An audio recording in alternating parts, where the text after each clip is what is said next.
I really thank God for this time that I can have. God gave us to fellowship with you all. உங்களோடு கூட ஐக்கியம் கொள்ளும்படி ஆண்டவர் கொடுத்த இந்த நாளுக்காக நான் ஆண்டவருக்கு நன்றி செலுத்துகிறேன். Looking every one of you, I remember my younger days that I had spent here in this place. உங்கள் ஒவ்வொருவரையும் நான் பார்க்கும் பொழுது நான் இங்கு என்னுடைய வாலிப நாட்களை செலவழித்ததை நான் நினைவு கூறுகிறேன். I still cherish those memories. அந்த நினைவுகளை எல்லாம் நான் இன்னும் அன்பாய் நினைவு கூறுகிறேன். I just thought of sharing about how to handle provoking. எரிச்சல் மூட்டப்படும் பொழுது அதை நாம் எப்படி கையாளுவது என்பதை குறித்து நான் பகிர்ந்து கொள்ள விரும்புகிறேன். I want us to turn to 1 Samuel chapter 1. 1 Samuel 1ஆம் அதிகாரத்திற்கு நாம் திரும்புவோம். Irrespective of the spiritual degeneration of the age or the culture, God always had risen up, witnesses for himself. நாம் எப்படிப்பட்ட காலங்களில் கலாச்சாரத்தில் நாம் வாழ்ந்து கொண்டு கிறிஸ்தவ அந்த ஆவிக்குரிய சூழ்நிலை அழிந்து கொண்டு போயிருந்தாலும் தேவன் தமக்கென்று ஒரு சாட்சிகளை அவர் வைக்கிறார். But they had to pay a heavy price to be his witnesses, and God fulfilled his purposes through them. ஆனால் ஆண்டவர் தமக்கென்று சாட்சிகளை நிறுத்தி அவர்கள் அந்த சாட்சிகள் ஒரு மிகப்பெரிய ஒரு விலைக்கிரயத்தை செலுத்த வேண்டியதாக இருக்கிறது. When we think of provoking, we can say to cause a particular feeling or reaction. எரிச்சல் என்று சொல்லப்படும் பொழுது ஒரு விதமான ஒரு உணர்வை நமக்குள்ளாக தூண்டக்கூடியது. To say or to do something that you will know that will make a person angry or upset. ஒரு மனுஷனுக்கு அவன் கோபப்படும்படியோ அல்லது மன உளைச்சலுக்குள்ளாகும்படியோ சொல்லக்கூடிய ஒரு வார்த்தை தான் அந்த எரிச்சல் ஊட்டக்கூடிய வார்த்தை. And I think none of us are very distant from this verse because at our home, at our office or even church, we come across reactions or words that makes us provoke. நாம் இந்த வார்த்தைகளுக்கு நாம் அப்பாற்பட்டவர்கள் அல்ல. நம்மளுடைய வீட்டிலோ வேலை ஸ்தலத்திலோ மனுஷர்களுடைய ஒரு expressions, அவர்களுடைய முக பாவனைகள் அல்லது அவர்களுடைய வார்த்தைகள் நம்மளை எரிச்சலுக்குள்ளாக தள்ளக்கூடிய சூழ்நிலைகள் வழியாக நாம் அநேகர் கடந்து போயிருக்கிறோம். I have outlined it like this. நான் இப்படியாக எழுதி வைத்திருக்கிறேன்.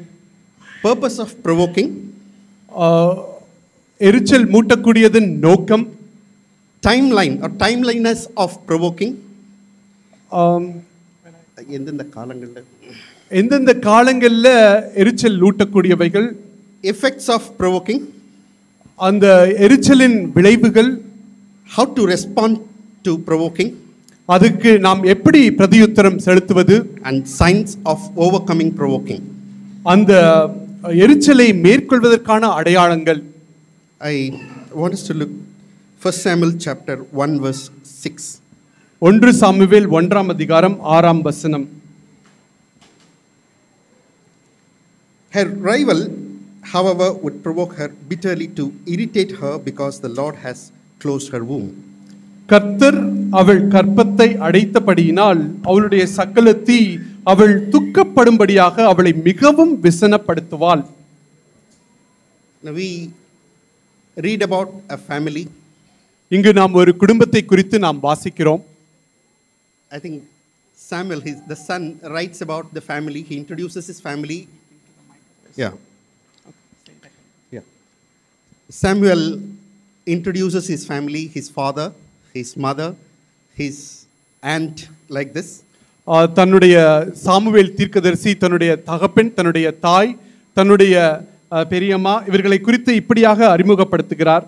Verse 1. Now there was certain man from Ramatham Sophim, from the hill country of Ephraim. His name was Elkanah, the son of Jeroham, the son of Elihu, the son of Tohu, the son of Zuph, and Ephraimite.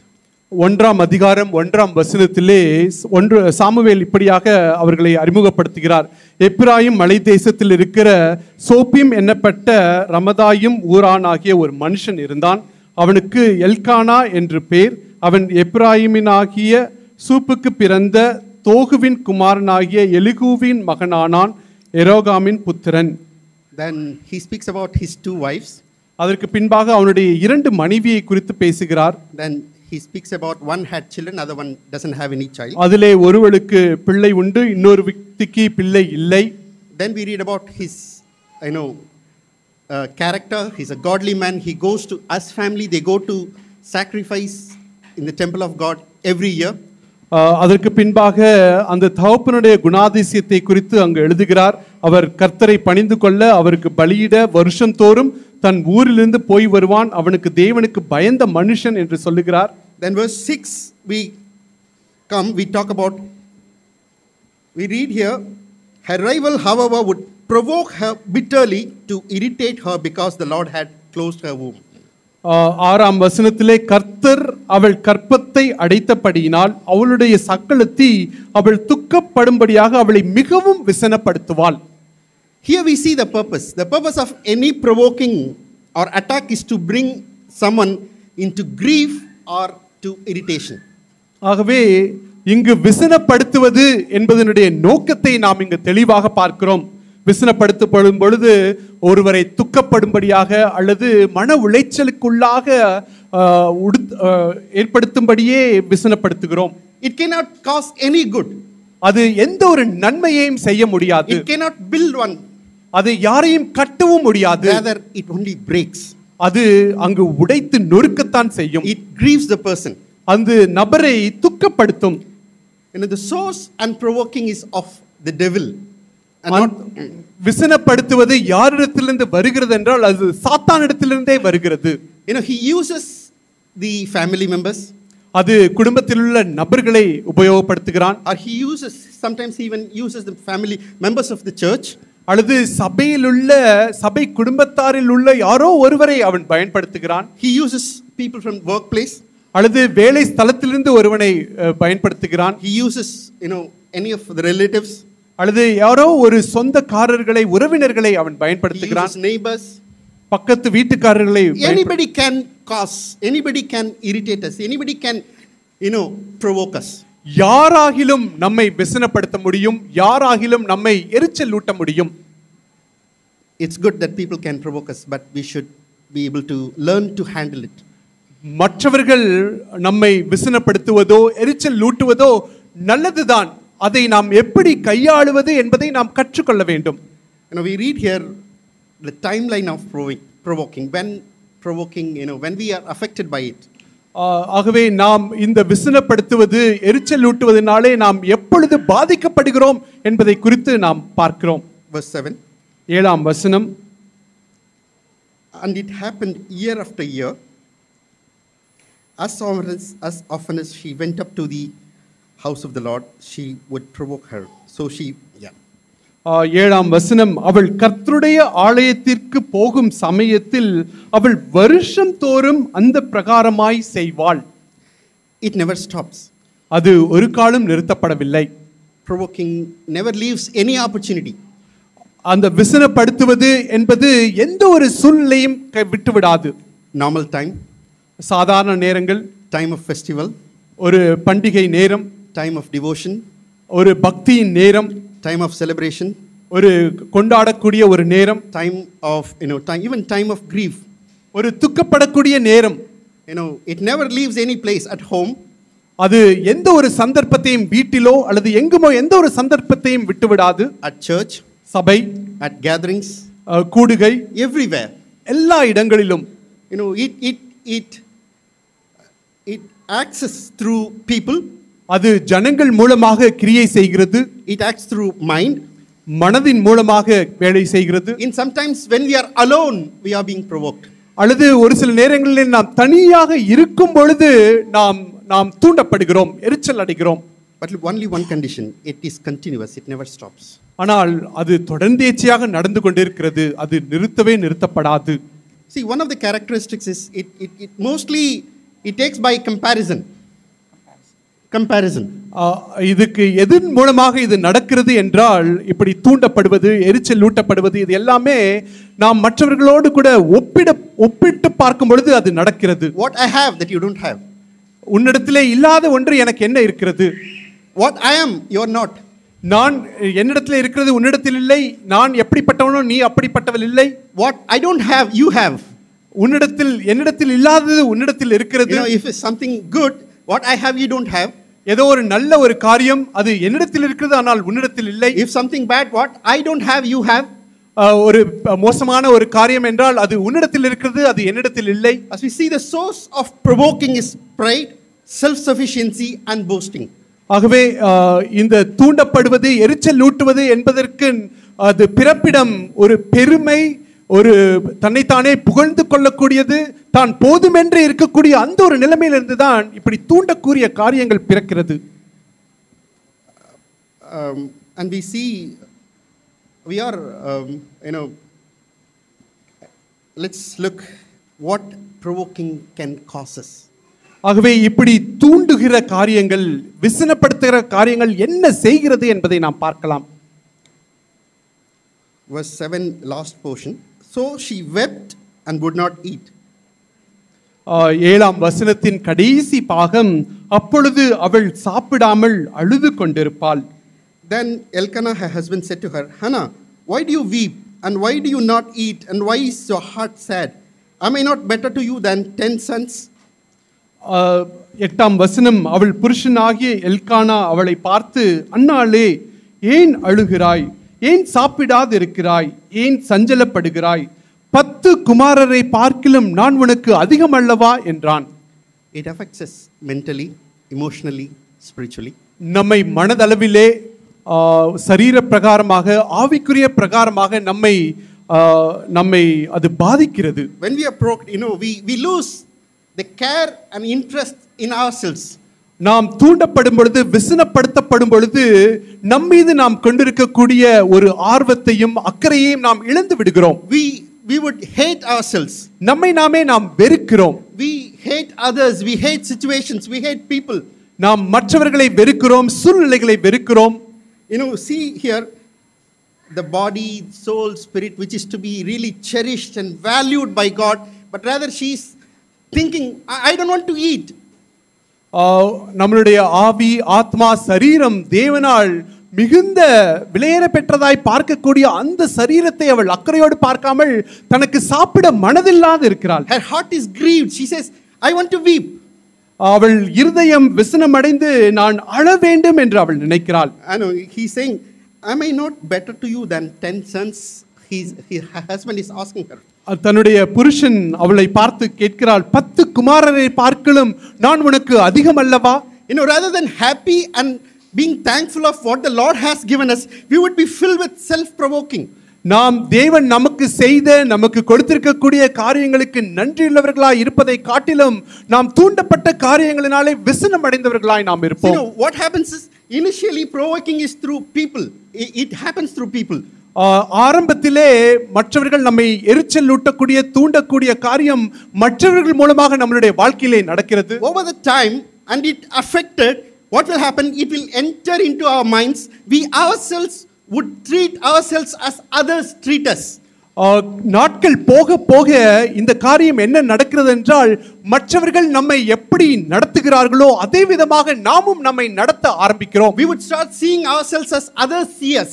மற்றவர்கள் நம்மை எப்படி பார்க்கிறார்களோ அதே விதமாக நாமும் நம்மை பார்க்க ஆரம்பிக்கிறோம். When we are left alone, we start provoking. The provoking starts within us.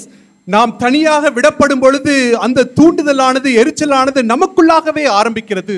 If somebody says, if 10 people say me that you're not speaking well, or then the same thought would get into my mind. Then I would think myself, I would develop an image that okay, I'm not speaking properly to others.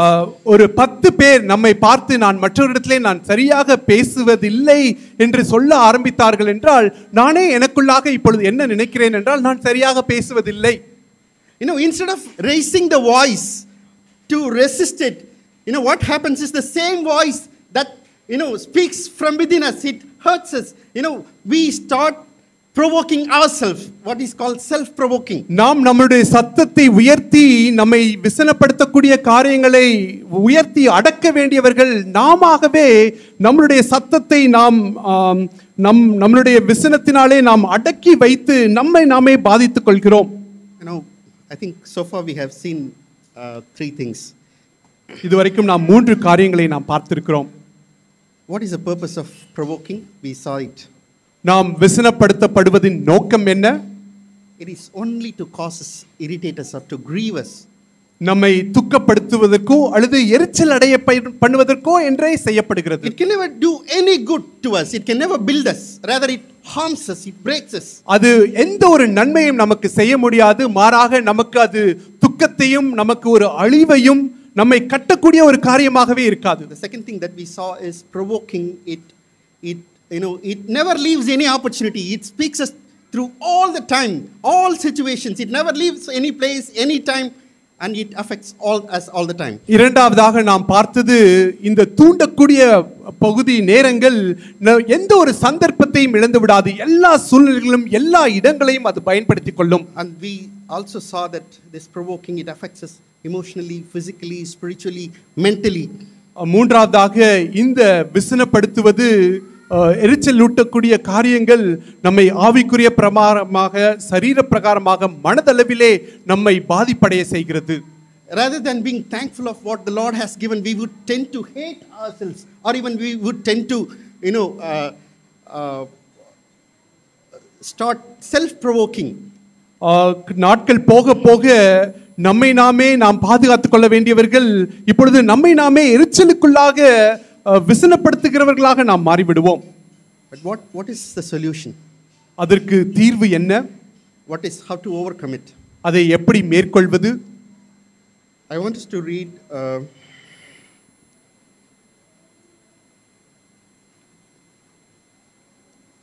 verse 10. 10ஆம் வசனம் 1 Samuel 1ஆம் அதிகாரம் 10ஆம் வசனம். And she greatly distressed. அவள் போய் மனம் கசந்து prayed to the Lord. கர்த்தரை நோக்கி விண்ணப்பம் பண்ணினாள். And wept bitterly. மிகவும் மனம் கசந்து மிகவும் அழுதாள். And she made a vow and said. அவள் தேவனிடத்திலே ஒரு பொருத்தனை செய்து கொள்கிறாள். My version says Hannah rose. அவள் எழுந்து. There are 4 things that it says that we have to. அங்கு நாம் செய்ய வேண்டிய 4 காரியங்கள் அங்கு சொல்லப்படுகிறது. Rise up. எழுந்திரு. Pray to the Lord. தேவனிடத்திலே விண்ணப்பம் பண்ணு. Weep bitterly. மனம் கசந்து அழுது. Wow. ஒரு பொருத்தனை. First we'll see what rising up is. எழுந்திருப்பது என்றால் என்ன என்பதை குறித்து நாம் பார்க்கலாம். We should never keep the provoking or the effects of provoking within us. அந்த தூண்டுதலையோ அல்லது தூண்டுதலின் விளைவுகளையோ நமக்குள்ளாகவே நாம் வைத்துக் கொள்ளக்கூடாது. See, its effects, maybe we can be caused, it can cause us deep distress, or we can be deeply troubled in spirit, but they are not instantaneous. It's been there for us for a longer time. இந்த துக்கப்படுவது என்பது அல்லது நாம் விசனப்படுத்தப்படுவது என்பது உடனடியாக நடக்கக்கூடிய காரியம் அல்ல. அது அநேக நாட்களாக நடந்து கொள்ளக்கூடியது. அது நமக்குள்ளாகவே நாம் வைத்துக் கொள்ளக்கூடாது. It can make us immersed into it. அதற்குள்ளாக நாம் மூழ்கி போகும்படி அது செய்ய முடியும். But we have to rise up. ஆனால் நாம் அதற்கு மேலாக எழும்ப வேண்டும். We have to rise up from everything. நாம் எல்லாவற்றிலிருந்தும் எழும்ப வேண்டும். We have to rise up from ourselves. நம்முடைய சுயத்திலிருந்து நாம் எழும்ப வேண்டும். We have to rise up from the situations. சூழ்நிலைகளிலிருந்து நாம் எழும்ப வேண்டும். We have to rise up from people's judgments. People நம்மை நியாயம் தீர்ப்பதிலிருந்து நாம் எழும்ப வேண்டும். We have to rise up from our deep wounds to God. நம்மளுடைய ஆழ் மனதிலே ஏற்பட்டிருக்கக்கூடிய அந்த காயத்திலிருந்து நாம் தேவனுக்கு முன்பாக எழும்ப வேண்டும். We have to take a step toward God. நாம் தேவனுக்கு முன்பாக ஒரு படி எடுக்க வேண்டும். We have to rise up by mind. நம் மனதளவிலே நாம் எழும்ப வேண்டும். We have to rise up by spirits toward God. நம்மளுடைய ஆவியிலே தேவனுக்கு முன்பாக எழும்ப வேண்டும். We have to lift up from looking up from our eyes to God. நம்மளுடைய கண்களை நாம் தேவனிடத்திலிருந்து நோக்கி பார்ப்பதிலே நாம் எழும்ப வேண்டும். We have to look only toward Him. We have to shift our eyes from ourselves to God.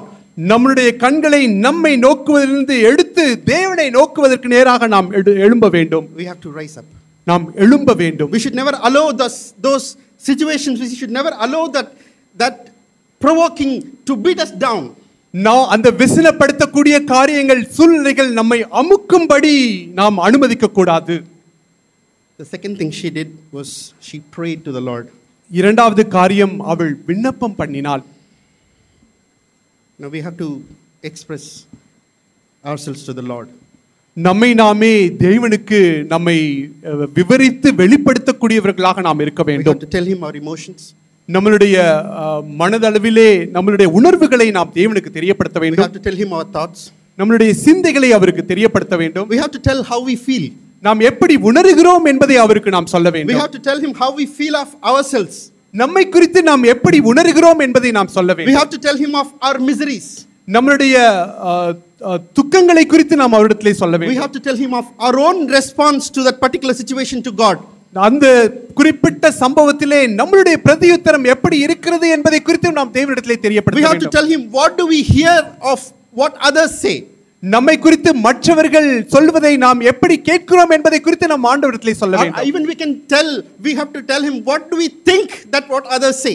மற்றவர்கள் என்னை குறித்து என்ன சொல்லுகிறார்கள் என்பதை குறித்து நான் என்ன நினைக்கிறேன் என்பதை குறித்து நாம் ஆண்டவரிடத்திலே Not சொல்ல only that, வேண்டும். we have to say what do we see ourselves of what others say. மற்றவர்கள் நம்மை குறித்து சொல்லுகிற விதத்தை நாம் எப்படி பார்க்கிறோம் என்பதை மாத்திரமல்ல, We have to tell him our misery in the past. நம்மளுடைய கடந்த காலத்திலே நமக்கு ஏற்பட்ட அந்த துக்கங்கள் அதையும் நாம் ஆண்டவரிடத்திலே We தெரியப்படுத்த have to tell him our misery in the present. இந்த நிகழ்காலத்திலே இருக்கக்கூடிய அந்த காரியங்களையும் நாம் சொல்ல வேண்டும். We have to tell him our present hurt that we go through. நாம் போய் கொண்டிருக்கக்கூடியதான நிகழ்காலத்திலே நம் இருதயத்திலே ஏற்பட்டிருக்கக்கூடிய பாதிப்புகளை நாம் ஆண்டவரிடத்திலே தெரியப்படுத்த We have வேண்டும். to tell him the past wound that we had. கடந்த காலத்திலே நமக்கு உண்டாகி இருக்கக்கூடிய காயங்களை ஆண்டவரிடத்திலே தெரியப்படுத்த We have வேண்டும். to tell him the ever present shame that is within us. We should bring it to the Lord and leave nothing. நமக்குள்ளாக இருக்கக்கூடிய எல்லா அசிங்கங்களையும் அவமானங்களையும் ஒன்றையும் விடாமல் தேவனிடத்திலே கொண்டு வந்து நாம் விட்டுவிட வேண்டும். She went to the Lord and she prayed all that she thought, all that she had. That's what she did. அவள் தேவனுடைய பிரசன்னத்திலே போய் தன்னுடைய மனதிலே கொண்டிருந்த தன்னுடைய வாழ்க்கையில் நடக்கக்கூடிய எல்லா காரியத்தையும் சொல்லி அங்கு விட்டு விட்டாள். The third thing she did, not only she poured her heart to the Lord, she also poured out her emotions to the Lord. அவள் தன்னுடைய இருதயத்தை மாத்திரம் ஆண்டவரிடத்திலே ஊற்றாமல் தன்னுடைய உணர்வுகளையும் தேவனுடைய பிரசன்னத்திலே அவள் ஊற்றுகிறாள். She wept bitterly. அவள் மனம் கசந்து அழுகிறாள். Rather than weeping before others or rather than weeping within, let me break out before the Lord. நாம் மற்றவர்களுக்கு முன்பாக அழுவதை காட்டிலும் எனக்குள்ளாகவே அழுவதை காட்டிலும் தேவனுக்கு முன்பாக அழுவது அது மிகவும் நல்லது. Let me see myself in the eyes of the Lord. Let me present myself in the presence of the Lord. தேவனுடைய கண்களுக்கு முன்பாக என்னை நான் பார்க்கட்டும், தேவனுடைய பார்வைக்கு முன்பாக என்னுடைய காரியங்களை நான் அவருக்கு முன்பாக சமர்ப்பிக்கட்டும். See, our reaction, our grief is because we have allowed ourselves to see us in what others see rather than what God sees in us. நம்முடைய வாழ்க்கையில் ஏற்படக்கூடிய துக்கங்களுக்கெல்லாம் காரணம் மற்றவர்கள் நம்மை எப்படி பார்க்கிறார்கள் என்பதை நாம் பார்க்கும்படி அனுமதித்து விட்டோம். ஆனால் தேவன் நம்மை எப்படி பார்க்கிறார் என்பதை நாம் பார்ப்பதற்கு நாம் அனுமதிக்கவில்லை. Our joy or our grief should come only from what God sees in us. நம்முடைய சந்தோஷம், நம்முடைய துக்கம் எல்லாமே தேவன் நம்மை எப்படி பார்க்கிறார் என்பதிலிருந்து தான் அது உண்டாக It வேண்டும். should come only from how God sees it in us.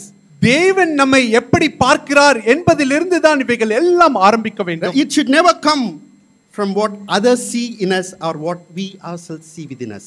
மற்றவர்கள் நம்மை எப்படி பார்க்கிறார்கள் அல்லது நாமே நம்மிடத்துல எப்படி பார்க்கிறோம் என்பதிலிருந்து நம்முடைய சந்தோஷம் துக்கம் உண்டாக கூடாது. See, the thing is, I go to the Lord, I see my misery, I try to rise up from the circumstances.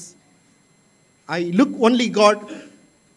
நான் தேவனுடைய பிரசன்னத்திலே போகிறேன், என்னுடைய அசிங்கங்களை பார்க்கிறேன், நான் தேவனை மட்டுமே நோக்கி பார்க்கிறேன். I pour out my heart to him. I pour out my emotions to him. என்னுடைய இருதயத்தை ஊற்றுகிறேன், என்னுடைய உணர்வுகளை நான் ஊற்றுகிறேன். And I see that, I have allowed myself to be affected by everything else other than God.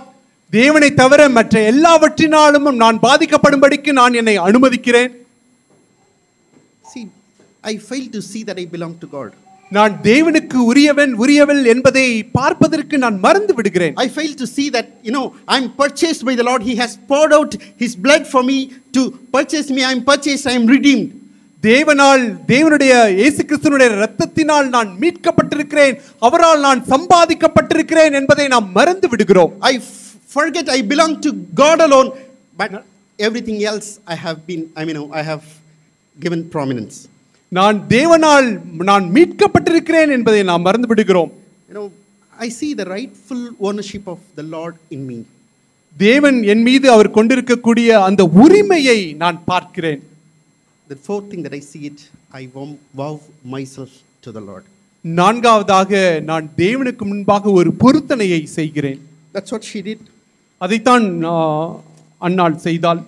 And she greatly distressed, prayed to the Lord and wept bitterly, and she made a vow and said. அவள் போய் மனம் கசிந்து மிகவும் அழுது கர்த்தரை நோக்கி விண்ணப்பம் பண்ணி ஒரு பொருத்தனை பண்ணினாள். 11ஆம் வசனத்தின் கடைசி பாகத்திலே தமிழிலே ஒரு பொருத்தனை பண்ணினாள் என்று எழுதப்பட்டிருக்கும். The best vow, அவள் செய்த சிறந்த பொருத்தனை. The best vow to vow is to the Lord is ourselves. நாம் தேவனுக்கு செய்யக்கூடிய ஒரு பொருத்தனையிலே சிறந்த பொருத்தனை என்னவென்றால் நம்மை நாமே கொடுப்பதுதான். Claiming ourselves and committing ourselves to the ownership of the Lord. தேவனுடைய ஆளுகைக்கு நம்மை நாமே ஒப்பு கொடுப்பதுதான் நாம் செய்யக்கூடிய மிகப்பெரிய ஒரு பொருத்தனை. All of that we have. நாம் கொண்டிருக்கக்கூடிய எல்லாம், all of that we think, all of that we see, all of that we know, and all of that we judge. நாம் அறிந்திருக்கக்கூடிய, பார்க்கக்கூடிய, நாம் நியாயம் தீர்க்கக்கூடிய எல்லா காரியங்களும், and everything in all of us, நம்மளுக்கு இருக்கக்கூடிய எல்லா காரியங்களும், we have to vow it to the Lord. நாம் தேவனிடத்திலே நாம் பொருத்தனை செய்ய வேண்டும். Saying, Lord, I belong to you alone. ஆண்டவரே, நான் உமக்கு மாத்திரமே உரியவன். What matters to me is that you only owe me. ஆண்டவரே, எனக்கு மிகவும் இருதயத்துக்கு வந்தது, ஆண்டவரே நான் உமக்கே உரியவன். I'm not going to think of what others say. மற்றவர்கள் என்னை குறித்து என்ன சொல்லுகிறார்கள் என்பதை குறித்து நான் நினைக்க போவதில்லை. But what matters to me is, what do you say? How do you see me? நீர் என்ன சொல்லுகிறீர், நீர் எப்படி என்னை பார்க்கிறீர் என்பதே எனக்கு ஒரு காரியம். I will be moved only by you. நான் உம்மால் மாத்திரமே என்னுடைய இருதயம் அசைக்கப்படும். Nothing can move me. வேற ஒன்றும் என்னுடைய இருதயத்தை அசைக்க முடியாது. I will not let anything move me. வேற எந்த ஒரு காரியம் என்னை அசைக்கும்படிக்கு நான் அனுமதிக்க மாட்டேன். Nobody owns me. யாருமே எனக்கு உரியவர்கள் அல்ல. சொந்தம் கொண்டாட முடியாது. என்னை சொந்தம் கொண்டாட முடியாது. Not others. மற்றவர்கள் அல்ல. Not me. நானே அல்ல. But God alone. தேவன் மாத்திரமே. I have to vow myself. நான் எப்படியாக ஆண்டவருக்கு பொருத்தனை செய்ய வேண்டும்? I have to renew myself. நான் இப்படியாக என்னை புதுப்பித்துக் கொள்ள வேண்டும். Our affections belong to God. Our affections belong to God. நம்மளுடைய He owns my affections. உணர்வுகள். என்னுடைய உணர்வுகளுக்கு தேவனுக்கே உரியது. If we can look to the Lord. நாம் தேவனை நோக்கி பார்ப்போம் என்றால், and give ourselves, நம்மை நாமே ஆண்டவருக்கு ஒப்புக் கொடுப்போம் என்றால், pour out ourselves to the Lord, நம்முடைய இருதயத்தை ஆண்டவரிடத்திலே ஊற்றுவோம் என்றால், what we get is may or may not be what we want. நாம் தேவனிடத்திலிருந்து பெற்றுக்கொள்வது நாம் விரும்புவதோ விரும்பாத காரியமாகவோ இருக்கலாம். But we get God. ஆனால் நாம் தேவனை பெற்றுக்கொள்கிறோம். We get his purposes. அவருடைய நோக்கங்களை நாம் பெற்றுக்கொள்கிறோம். We get his comfort. அவருடைய ஆறுதலை பெற்றுக்கொள்கிறோம். We get the knowledge of his will. அவருடைய சித்தத்தினுடைய அறிவை நாம் பெற்றுக்கொள்கிறோம். We get his glory. அவருடைய மகிமையை பெற்றுக்கொள்கிறோம். We get to know his sovereignty. அவருடைய மாட்சிமையை மகிமையை நாம் அறிந்து கொள்கிறோம். We own the Lord as he owns us. அவர் நம்மை சொந்தம் கொண்டாடுவது போல நாமும் அவரிடத்திலே சொந்தம் கொண்டாடுகிறோம். We are filled with the Lord. நாம் தேவனால் நிரப்பப்படுகிறோம். This is what is happening here. அதுதான் இங்கு நடக்கிறது. She goes to the Lord. அவள் தேவனிடத்திலே போகிறாள். She pours out her heart to the Lord. தேவனிடத்திலே தன்னுடைய இருதயத்தை அவள் ஊற்றுகிறாள். She weeps bitterly to the Lord. தேவனிடத்திலே மனம் கசந்து அழுகிறாள். She thinks that all that I have, all that I am belong to the Lord alone. நான் கொண்டிருப்பது நான் என்னுடைய முழு சுயமும் தேவனுக்கே உரியது. She sees the misery, she sees the grief as the purpose of the Lord that she has.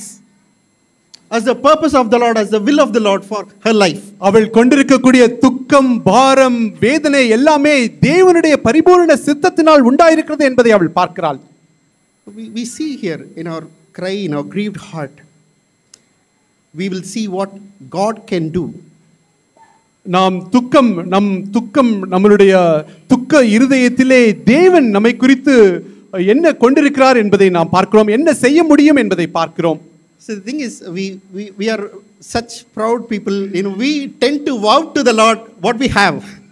நாம் எவ்வளவு பெருமை உள்ளவர்கள் என்றால் நம்மிடத்திலே உள்ள ஒரு காரியத்தை பொருத்தனையாக நாம் ஆண்டவரிடத்திலே செலுத்த முயற்சிக்கிறோம். We tend to vow the Lord. We think when we have so much we can vow, we give to the Lord.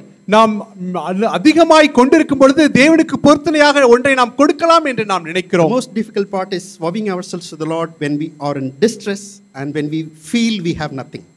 நாம் மன சஞ்சலத்திலே இருக்கும் பொழுது நம்மிடத்திலே ஒன்றுமே இல்லை என்று நினைக்கும் பொழுது தேவனுக்கு பொருத்தனையாய் ஒன்றை கொடுப்பது கஷ்டம். When we think we have nothing to give the Lord, that is the best time to vow ourselves to the Lord. நம்மிடத்திலே தேவனுக்கு கொடுப்பதற்கு ஒன்றும் இல்லை என்று நினைக்கும் பொழுதுதான் அந்த தருணமே மிக சிறந்த தருணமாய் நம்மை நாமே பொருத்தனையாய் தேவனுக்கு கொடுப்பதற்குரிய தருணம். So whenever we feel that we are affected, something that causes that, something that wounds us, these four things that we have to do. ஆகவே நாம் மன சஞ்சலப்படும் பொழுது, நாம் பாதிப்புக்குள்ளாகப்படும் பொழுது, ஏதோ ஒரு காரியம், ஒரு நபர் நம்மை பாதிப்புக்குள்ளாக செய்யும் பொழுது இந்த 4 காரியத்தை நாம் செய்ய வேண்டும். Rise up. நாம் எழுந்திருக்க வேண்டும். Pray before him. தேவனுக்கு முன்பாக ஜெபிக்க வேண்டும். Weep bitterly. நாம் மனம் கசந்து அழ வேண்டும். Recognize and acknowledge the rightful ownership of the Lord to us. தேவன் நம்மை சொந்தம் கொண்டாடக்கூடிய அந்த காரியங்களை நாம் சரியாய் நாம் நினைவு கூற வேண்டும். We have to commit ourselves to him as he only owns us. நாம் தேவனே என்னை அவருக்கு மாத்திரமே நான் சொந்தம் என்பதை நாம் அவருக்கு முன்பாக ஒப்புக்கொண்டு நாம் அவரிடத்திலே ஒப்படைக்க வேண்டும். So it has been the year long grief that she has been carrying through. அவள் வருஷம் தோறும் கொண்டிருந்த ஒரு துக்கத்தை அவள் தேவனிடத்திலே எடுத்து செல்கிறாள். See, the thing is, we have to deal with the power of the Holy Spirit. We have to put it before him for the Lord to handle it. நாம் பரிசுத்த ஆவியின் நிறைவினாலே இந்த காரியத்தை கையாண்டு தேவனே அதை கையாளும்படி அவருடைய பிரசன்னத்திலே நாம் விட்டுவிட வேண்டும். We should allow nothing to tamper us spiritually, physically, mentally, or even physically. நம் ஆவிக்குரிய பிரகாரமாகவோ சரீர பிரகாரமாகவோ உணர்வு பூர்வமாகவோ நாம் பாதிப்புக்குள்ளாகும்படி இந்த காரியங்களை நாம் அனுமதிக்கவே கூடாது. And she has completely dealt it before the Lord. அவள் தேவனுக்கு முன்பாக சரியாய் அவள் செய்தாள். But even after this, she has been misunderstood. ஆனால் அதற்கு பின்பாகவும் கூட அவள் தவறாய் புரிந்து கொள்ளப்பட்டாள். I want us to look to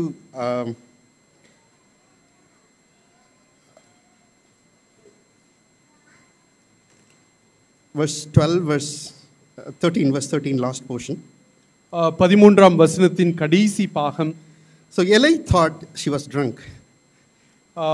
Eli நினைத்தார் அவள் குடித்து வெறித்திருக்கிறாள் என்று. Now after having dealt herself before the presence of the Lord, what's her response now to a criticism?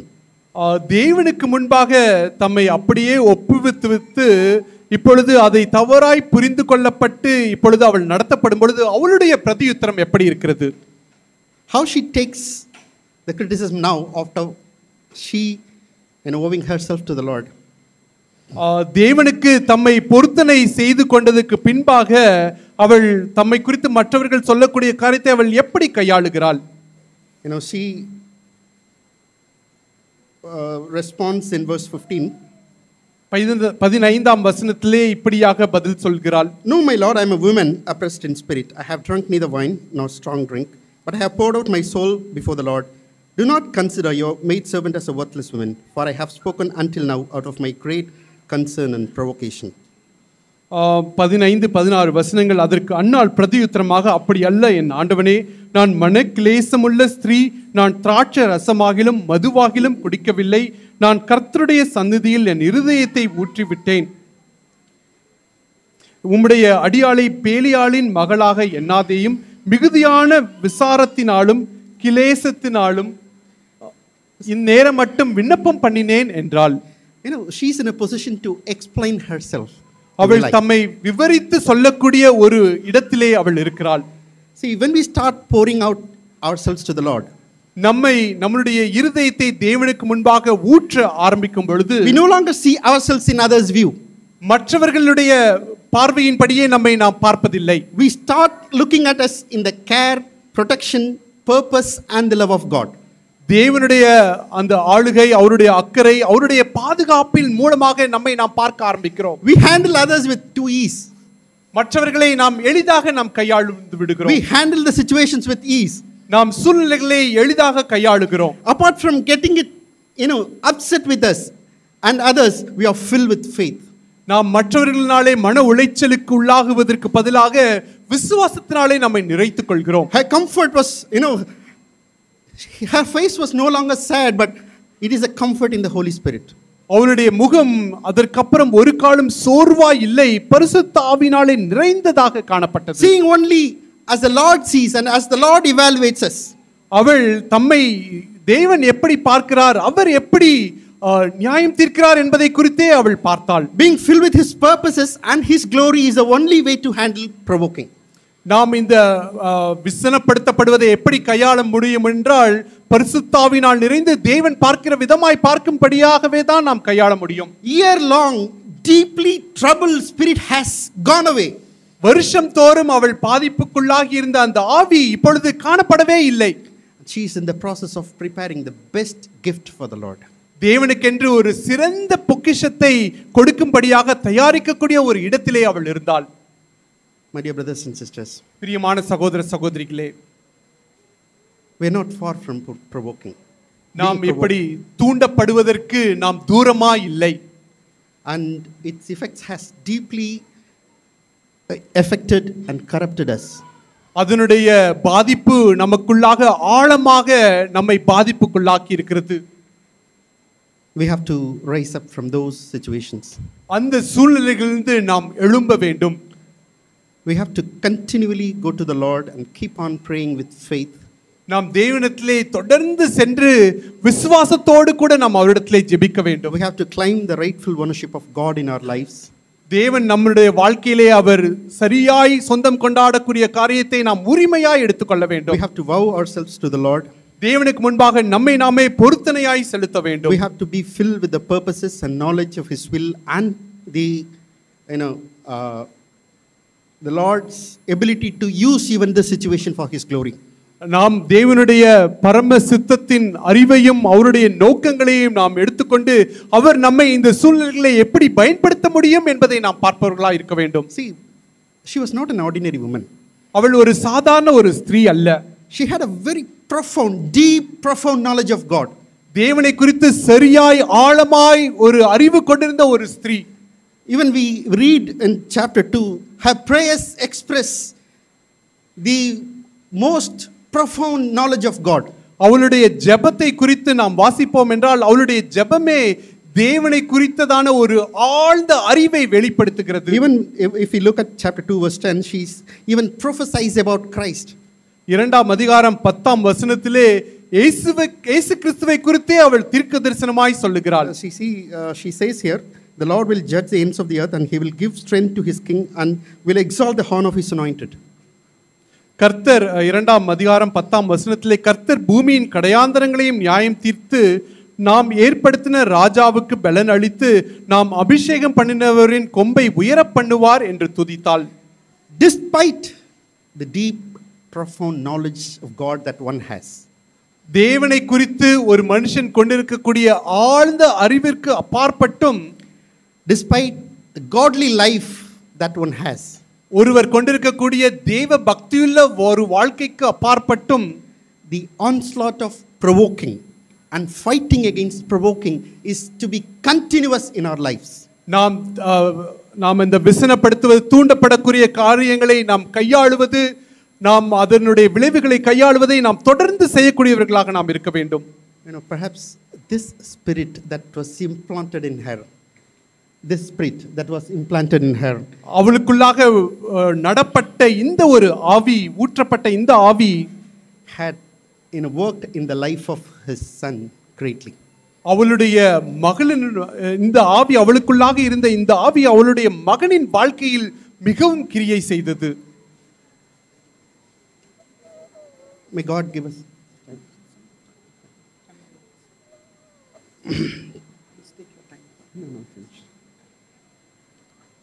I want us to turn back to Isaiah chapter 53 verse 2. ஏசாயா 53ஆம் அதிகாரம் 2ஆம் வசனத்திற்கு நாம் திரும்புவோம்.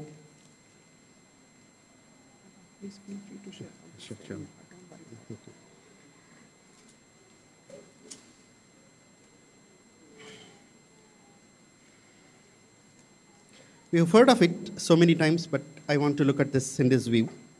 நாம் அநேக முறை இந்த வசனங்களை நாம் வாசித்திருக்கிறோம், ஆனால் இந்த விதமாக நான் பார்க்கும்படிக்கு விரும்புகிறேன். Verse 3. 2ஆம் வசனம். தேவனை தேடுகிற உணர்வுள்ளவன் உண்டோ என்று பார்க்க தேவன் பரலோகத்திலிருந்து மணிபுத்திரை கண்ணோக்கினார். 53:2. Oh, sorry. Isaiah 53:2. Sorry, sounds okay. ஏசாயா தீர்க்கதரிசியின் புத்தகம், சாரி, 53 verse 2. He was இளங்கிளையை போலவும் வறண்ட நிலத்திலிருந்து துளிர்கிற வேரை போலவும் அவனுக்கு முன்பாக எழும்புகிறார். அவருக்கு அழகும் இல்லை, சௌந்தரியமும் இல்லை. அவரை பார்க்கும்போது நாம் அவரை விரும்பத்தக்க ரூபம் அவருக்கு இல்லாதிருந்தது. Verse 3. A man, he was despised and forsaken of men, a man of sorrows and acquainted with grief, and like one from whom men hide their face, he was despised and we did not esteem him. மூன்றாம் வசனம். அவர் அசட்டை பண்ணப்பட்டவரும் மனுஷரால் புறக்கணிக்கப்பட்டவரும் துக்கம் நிறைந்தவரும் பாடு அனுபவித்தவருமாய் இருந்தார். அவரை விட்டு நம்முடைய முகங்களை மறைத்து கொண்டோம். அவர் அசட்டை பண்ணப்பட்டிருந்தார், அவரை எண்ணாமற் போனோம். I also want us to read Isaiah chapter 42 verse 4. ஏசாயா 42ஆம் அதிகாரம் 4ஆம் வசனத்தையும் நான் வாசிக்க விரும்புகிறேன்.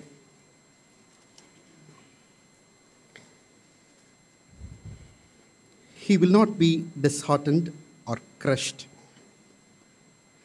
until he established the justice in the earth. அவர் நியாயத்தை பூமியிலே நிலைப்படுத்தும் மட்டும் இலக்கரிப்பதும் இல்லை, பதறுவதும் இல்லை. அவருடைய வேதத்துக்கு தீவுகள் காத்திருக்கும்.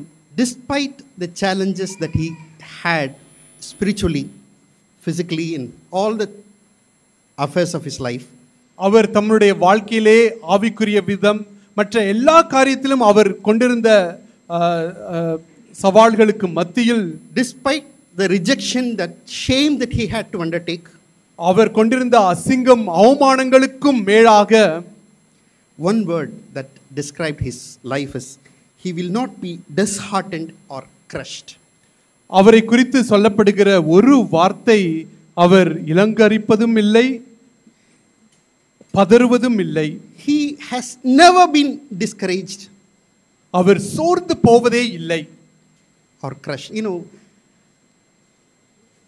Instead of broken spirit, we always have broken, with our own self. நாம் நொறுங்குண்ட ஆவியை கொண்டிருப்பதற்கு பதிலாக நம் நொறுங்குண்ட ஒரு சுயத்தை, நொறுக்கப்பட்ட ஒரு சுயத்தை கொண்டிருக்க முடியும். Instead of நாம் நொறுக்கப்பட்டிருக்க முடியும். we can have a crushed spirit. நாம் நொறுங்குண்ட ஆவிக்கு பதிலாக crushed, நசுக்கப்பட்ட ஒரு ஆவி நாம் கொண்டிருக்க முடியும். But the Lord calls us to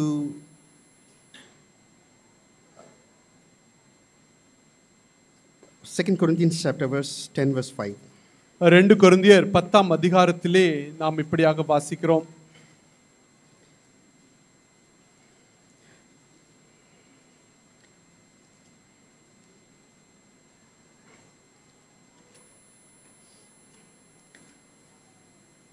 verse 5. 2 கொரிந்தியர் 10:5. அவைகளால் நாங்கள் தர்க்கங்களையும் தேவனை அறிகிற அறிவுக்கு விரோதமாய் எழும்புகிற எல்லா மேட்டுமையையும் நிர்மூலமாக்கி எந்த எண்ணத்தையும் கிறிஸ்துவுக்கு கீழ்ப்படிய சிறைப்படுத்துகிறவர்களாய் இருக்கிறோம். Now we have to rise up and we have to find encouragement in the Lord. ஆகவே நாம் எழுந்திருந்து தேவனுக்குள்ளாக ஒரு உற்சாகத்தை நாம் நாட வேண்டும். We have to rightly handle the provoking. நாம் அந்த விசனப்படுத்தக்கூடிய அந்த தூண்டப்படக்கூடிய காரியத்தை நாம் சரியாய் கையாள வேண்டும். We should never allow any man or any circumstance, even ourselves, to tamper our spiritual health before the Lord. நாம் எந்த ஒரு மனுஷரையோ எந்த ஒரு சூழ்நிலைகளையோ நம்முடைய ஆவிக்குரிய அந்த ஆரோக்கியத்தை எந்த ஒரு மனுஷனும் பாதிப்புக்குள்ளாக்கும்படி நாம் அனுமதிக்கவே கூடாது. We belong to him, we belong only to him. நாம் அவருக்கு உரியவர்கள், அவருக்கு மாத்திரமே உரியவர்கள். May God give us grace to live such a life. இப்படிப்பட்ட ஒரு வாழ்க்கையை வாழும்படிக்கு தேவன் நமக்கு உதவி செய்வாராக. Amen.